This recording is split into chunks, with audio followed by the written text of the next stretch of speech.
Hi there, Kendra Tolbert here. I'm a registered dietitian and yoga teacher, and I specialize in women's health and fertility.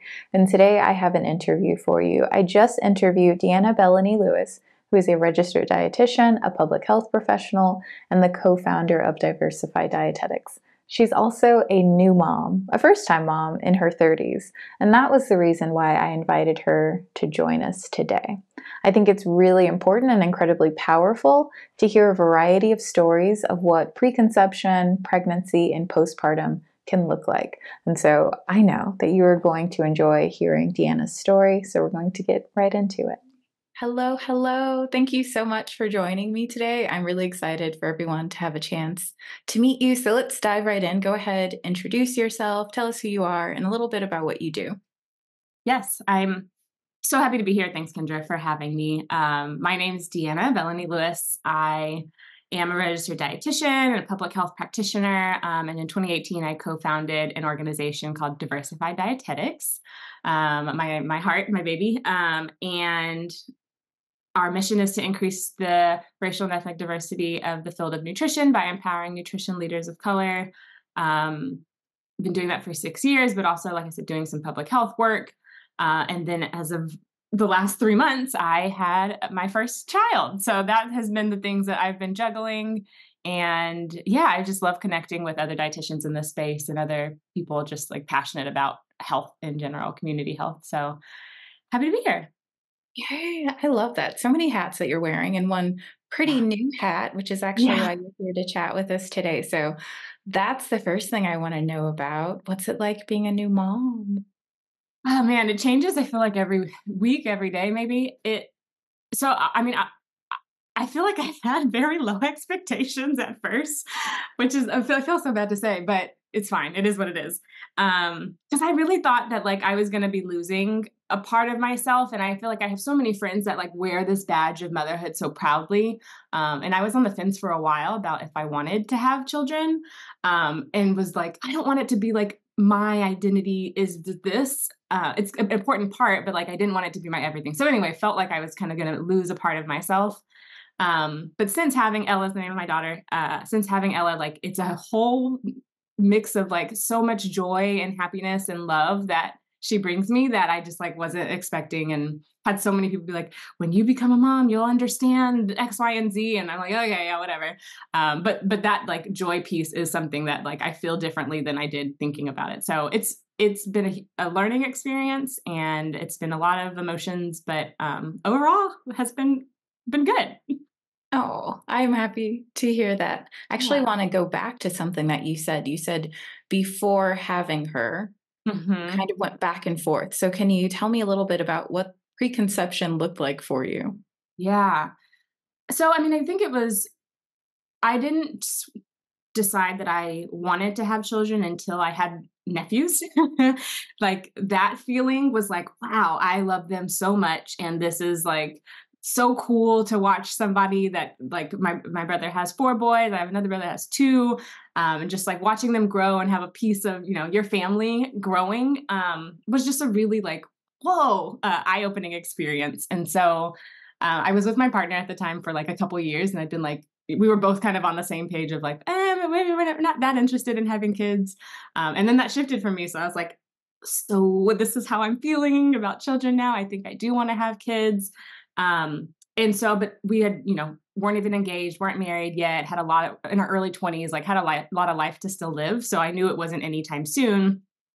And then I think the pandemic kind of shifted things because it just like forced everyone to slow down. And beforehand, I had been doing so much travel and enjoying it, but just started to really understand how important family was to me, and like started to think about those feelings again. And so I think after in like January of last year is when we decided like we would officially start trying to have a kid. And just for a little bit more background, I had fibroids. And so that was kind of another consideration of like what would timing look like. I had a myomectomy in January of 2022 or 2021. The COVID timeline is like all sorts of blurred. So had a myomectomy, and they said, I would need to wait at least a year before getting pregnant. So I was really trying to play this timeline game of okay, so if I do it, then have some time for my body to rest and heal, have some time to mentally prepare if this is the step we really want to take. So it was a lot of thinking, and was pretty intentional about when we started trying. And then the process after that was also a whole thing, but essentially that's kind of what preconception looked like, was just was a little bit strategic of when it would happen because of health reasons, personal reasons, all of that. Yeah. Wow. That was a lot of things to have to Yeah. balance and consider along the way. I think so often, I can say this for myself, growing up, I definitely got the impression that you just decided you were going to have kids one day and boop, you did it. If anything, you had Yeah. to guard against having kids because they were always just trying to creep into your life and into your body. I don't know if Yeah. anyone else got that message, but hearing you, I'm there was a lot of thought along the way, and there was a lot that your body had to go through, and then you had to recover, and then you had to feel mentally ready. And so, how old were you when you got to that point where where both of you were okay, it's time to start trying? Um, 33. Yeah. I'm let me do the math. Yeah. 33 was when so I'll say 31-ish, 32 was when we were both on the same page. I think for my partner, my husband, the COVID also shifted his perspective. And he had just finished school and had, checked off a lot of the boxes that he wanted to check off, and felt like he was in a better place as well. He's a big finance person. So the money piece was okay, but how if we're, school debt and going through, I'm still growing in my career, he's growing in his. So I think we had gotten to a little bit of a space where we felt more financially stable around that 31, 32. And then, yeah, with the start of the new year, we're okay, let's see what this is like. Nobody told me, to your point, most of my 20s and early 30s were okay, let's not get pregnant. Let's make sure that that doesn't happen. And then when it didn't happen automatically, I was wait a minute, I thought 1 + 1 = 2. If I do this, this is how you have a child. And had many people in my life, families and friends, that kind of shared their trouble getting pregnant. And, yeah, it just is more pervasive than I ever knew. So, I don't think it took, I have many people in my life where it took much longer, but for me, I was just this doesn't make sense. It should be really easy now. And we're going on month 4. And I'm what's happening? So yeah, that's how it was. I answered your question in a very long-winded way. I loved every bit of it because that's, I think, all the things that are often going through people's minds, right? We're considering other people's experiences. We're Yeah. considering, just what our expectations were based on how we were taught to think about conception and pregnancy and sex and Mhm. bodies and all of that. So thank you for taking us Yeah. down that road because I think it's what's in a lot of people's minds, especially as we approach our 30s, because Mhm. we get a lot of mixed messages about the importance of waiting, but don't wait too long. Right. So I'm wondering if you came across anything that made you a little bit nervous about trying to conceive in your Mm. 30s versus your 20s. Well, it's funny. I think there was something you posted that made me feel the opposite of scared. It was a chart that looked at the age and where things drop off as far as factors around fertility. And, people talk about this deep dive that happens maybe at, I don't know, 35. And so I was wow, I'm getting really close to this. But your chart showed it goes from here to here. It was a very incremental decrease. So I think that gave me hope. The things that made me more anxious, I think, was just hearing stories of miscarriages in, like I said, family and friends. I think, yeah, I did not know how bad my anxiety could get until this whole process unfolded. But I think I was in therapy with someone that happened to be a prenatal therapist. And so it was very helpful at kind of okay, this is, yes, one alternative, one option that could happen, one way that things could play out. But there are so many other ways, what happens if you think about all the, positive ways that this could end up. So it was a mixed bag. But yeah, I think just you can doom scroll all day and night, don't Google anything because you could get a lot of scary things. But yeah, just trying to put my blinders on and think about the positive things.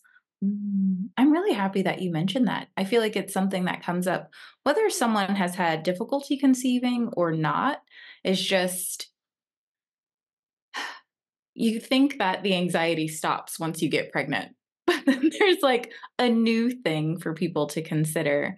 And there Mhm. is, I think, a lot of fear out there about things going wrong. And even after, someone makes it to the second trimester and the third trimester, I can definitely say as a person, with quite a bit of melanin, I've heard a lot of stories about how scary it is to give birth as a Black person in our country. Did any of that come up for you? I know you had your therapist to chat with about that, but did any of that come up? Yeah, definitely. It was one of the reasons I wanted to work with a doula. And I think for better or for worse, my husband and I had many conversations about like what happens in the birth room if things go left, things go right, etc. And maternal health was something that got me interested in public health in general, like learning about the stats around Black women, and how like even if you try to control for education or socioeconomic, there's like still this huge inequity that exists with birth outcomes for Black folks. So yeah, that was definitely a concern. And I was grateful that my OBGYN at the time, when I, right after my myomectomy, and through kind of some of my prenatal care, was a Black woman, and just like made me feel more at ease. She was like, your fibroids came back, but I wouldn't worry. Like if you get pregnant within the next 3 to 4 years, you should be fine. Like was very reassuring about all of it. So yeah, and the whole first up until 20 weeks, like I was a mess with anxiety. Like everything would make me so nervous about, is this a sign that I'm losing the baby? Is this a sign that something's wrong? So definitely understand those that like that sentiment of you think it's going to be over when you get pregnant, but like there's a whole box, a Pandora's box that I didn't know was coming with anxiety once like week one started. You're really fortunate because you had a team around you, it sounds like, that really supported you through it. So you had your therapist, you had your OBGYN, and then you had a doula. When did you Yeah. start working with a doula? Not until my third trimester. I think maybe around 32 weeks. I have other health complications as well. Like I have a history of a liver transplant. So I think fortunately I am considered high risk regardless, because of that history. And so worked with a perinatologist throughout my whole pregnancy. But she was amazing and super smart, but seemed very much like, this is how we do this. And that like was very a little bit more rigid. Um, or it came across that way to me at least. Maybe she's not. But because of that, I was like, I need somebody that's a little bit more like, how do you feel? Like more vibey. So I wanted to work with the doula. And like I said, it's my husband and I's first child. And we just didn't know what to expect once we got into that room. And I wanted to feel in control or like feel like I had a voice. Because that's what I was hearing a lot from other Black women. Like they weren't listening to me, they weren't taking this seriously. So I was like, okay, if I have this other person who is obviously a professional at what they do, that will help lend me some credibility, that will help me have a voice to what I need to voice at the time. So started around 32 weeks. She it didn't end up coming to the or she ended up coming to the room when we were when I was in labor, but I had chosen to get an epidural, and so like wasn't able to use all of the strategies that she was going to help me with. That's another story for another day. But yeah, but it was awesome as far as just like she had a sound bath, and we like did some affirmations beforehand, and just taught me and my husband all sorts of stuff related to kind of like riding the wave once labor started. So I was really grateful for her. Oh, I'm gonna have to go back to that. And Yeah. actually I kind of want to go back even further because I'm wondering if you made any sort of lifestyle changes or anything like that during the preconception phase to prepare your body in any way. Hmm. Not any huge ones outside of like the recommendations of like move your body and take your prenatal vitamin. Yeah, I think I had I wasn't a big drinker, but like stopped drinking a little bit more. But yeah, there wasn't any huge changes that I made during the preconception outside of the prenatal. Um, but at the time, like I was pretty active, like pretty passionate about getting my fruits and veggies in every day. Um, So yeah, so kind of tried to maintain the things that I was already doing. I like that it was simple. And I'm really Yeah. happy that you talked about the pulling back on drinking because it feels like it's kind of talked about, but Mhm. not a great deal. I definitely have worked with people who they're doing all the things, but that's the one thing that they haven't touched. And I think it's because for a lot of people, it's kind of like a release valve. And it's like, I don't know how else I'm going to manage all of these emotions. And I haven't developed other ways. And I think I will always take an opportunity to encourage people who are feeling that way to have a conversation with a counselor or, their provider to let them know that, like this is something that I need to pull back on and I'm maybe having Mhm. difficulty with.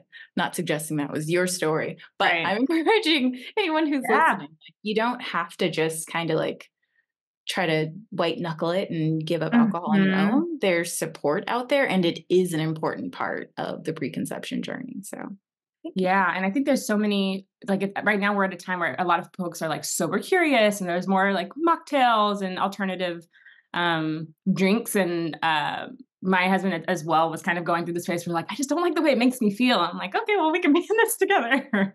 And kind of like I sets you up for what happens, the next 9 months plus of life. So yeah. Absolutely. Very good. Very good. Okay. Now we can go forward to working with your doula. Did you continue to work with your doula in the postpartum period, or was it mostly the in part of your trimester, or pardon me, your pregnancy and labor and delivery? Yeah, I received, I think it was 2 prenatal visits, like day of support, and then 1 postpartum visit as a part of like the package that I had.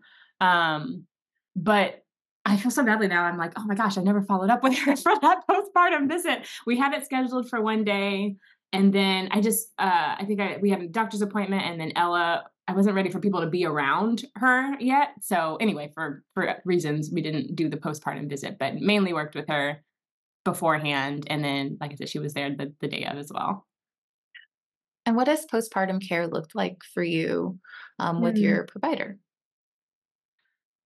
Um, they kind of just do, like, a one visit, make sure you're good, and then that's it. It hasn't been very extensive, and then it was kind of like, "All right, well, I'm a specialist as it comes to helping you give birth, and now that you've given birth, you're gonna have to go find care elsewhere for not elsewhere, but, like, connect with your OBGYN for any future stuff." So yeah, it was kind of like it was interesting, how quickly it was just like, "All right, bye, good luck." Oh no. But it was fine. Yeah, I was like, "Okay, I guess this is the end." And the person that I was working with through my prenatal, I actually wasn't there in the room for the birth either, which was like, "Oh, okay. So who's gonna be there then? Can I meet them?"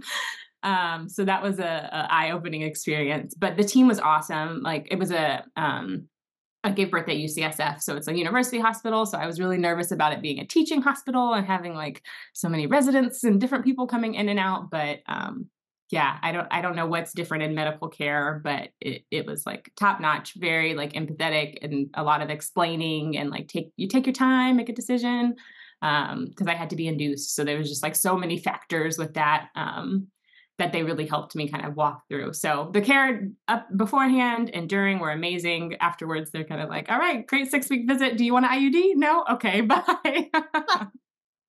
Oh man. Well, I'm happy that you had a really great birthing experience. And Yeah. I think that's just something that people need to hear. That in a Mhm. lot of cases it is a lovely experience and you do end up with compassionate, empathetic, competent care. And Yeah, it's unfortunate that we hear the other stories, not the other stories do exist, but so does the other side. And I'm happy exactly. the side that you had. Thank you. Yeah, the doula was super helpful in that as well because they helped me to create what my birthing plan was and was asking questions I wouldn't like, what do you want it to sound like? What do you want it to smell like? I'm like, I don't know. I didn't know there were options. So kudos to her for that as I love that. Like, that's my lane. I'm all well. about like a good sensory experience. Yes. Hmm. Okay. This is good to know. Yeah. Are there any pros or cons to have for you at least to having your kid possibly kids? I don't know. Later in life? Later. Um, Pros or cons? Yeah, I mean, obviously, there's definitely both. I think pros, we married in 2018 and knew each other 5 years before that. So just had a lot of time to like get to know each other, build our friendship, travel, like do so many cool things before having a little one. I think that has been a huge pro. Getting more, like I said, financially stable. And I think, your values change all the time, but like I think way more reflective now than was earlier in life. And I think that's kind of helped with just preparing for having a child. Um, Cons, I think are this is so morbid, but like I think about the amount of time they'll get to spend with my parents will be shorter than, the amount of time I've gotten to spend with my grandparents. I think that kind of weighs on me a little bit. Yeah, that's the biggest one that comes to mind. I think as I think about, what does it look like to have another kid? There's more risk apparently that comes, the older that you get. So I'm like, will this be as seamless if I try to do it again in, 2, 3, 4 years? Like it feels very hard to think about doing it again right now, being in the thick of it. But I know that I want her to have a sibling. So yeah, so I think the cons is just like there's a little bit less runway for doing it with as low risk as possible. So yeah, those are some of the things that I think have come up for me for pros and cons. Yeah. Yeah. What would you say to your younger self that, let's see, were you Mm. around like your early 20s when you were Mhm. thinking that eventually you might want to have kids? What would you say to her Yeah. about what life is going to look like as you gear up for pregnancy about 10 Mhm. years or so later? Man, that's a really hard question. I think I would tell her to continue to take her time. Like I know younger me would have like really discarded the like you're gonna want kids later, like you're not gonna regret doing this. I'd be like, okay, whatever, I roll. But I think yeah, I would just encourage her to like keep living, keep like doing those things that you really want to do. There's still stuff on my bucket list that like I wish I knocked out before having kids, but it like doesn't eliminate the ability for me to do it now with kids. That's been a realization as well. But like keep living and, keep trusting yourself, keep reflecting, keep thinking about what's most important to you as you continue to go through life. Mm, I love that. That's Yeah. just good advice for life, right? Yeah. Like, take your Yeah. time, keep living. I love that. Mhm. I love that. Is there anything else that you might want to say to anyone who's watching this, who is maybe approaching their early 30s, maybe in their mid 30s, and they're feeling like the clock is Mhm. not on their side? Man, I think one of the things is like find care that supports you in the way you want to be supported. I think so often I've done this in my healthcare in general where you stick with a doctor that like doesn't give you the right feelings or isn't like being affirming. And yeah, I think being able to switch that care has made this experience a more positive one. So like if things don't feel right with whoever you're working with, there are other options out there. And yeah, my whole experience, my pregnancy was like, again, way smoother than I expected it to be. The start of motherhood has been way more joy giving than I was expecting it to be. So yeah, just think about all the different possibilities that there can be outside of just the like wherever your mind first goes. Yeah. Lovely, lovely. So, at the start of this, you shared a little bit about what you do. Where can people connect to the very important work that you do? I'm a huge fan. Yeah, thank you. Yeah, so Diversify Dietetics is on Instagram at Diversify Dietetics. Our website is diversifydietetics.org. I'm on Instagram occasionally at Deanna.rdn. And yeah, so that's where you can find me and learn more about the work of the nonprofit. I will make sure to link to everything in the description box below. Thank you again for joining us. Yeah, thank you so much for having me. This was awesome.